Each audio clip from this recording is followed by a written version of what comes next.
ഹൃദ്യയുടെ അച്ഛനല്ലേ? അതെ മോള്. ഞങ്ങൾ ഒരുമിച്ചാ പഠിക്കണേ. പെങ്ങളെ കെട്ടിച്ചിട്ടുണ്ടേ, നല്ലൊരു ചെക്കൻ കയ്യിൽ വന്നിട്ടുണ്ട്. ആണോ? അവളിപ്പോ പഠിക്കടോ, നമുക്ക് പിന്നാലെ. പിന്നെ പെൺകുട്ടികളെ പഠിപ്പിച്ചിട്ടല്ലേ. അവരോട് നാളെ വരാൻ പറഞ്ഞാലോ? കല്യാണക്കാരിയാണെങ്കിൽ പറയണ്ടേട്ടാ. പറ്റില്ല കേട്ടോ. ഏട്ടാ നീ കെട്ടണ്ടടാ.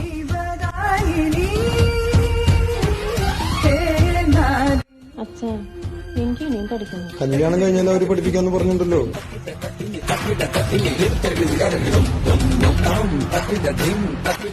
ബെഡറിന്റെ അച്ഛൻ തരാന്ന് പറഞ്ഞ പൈസ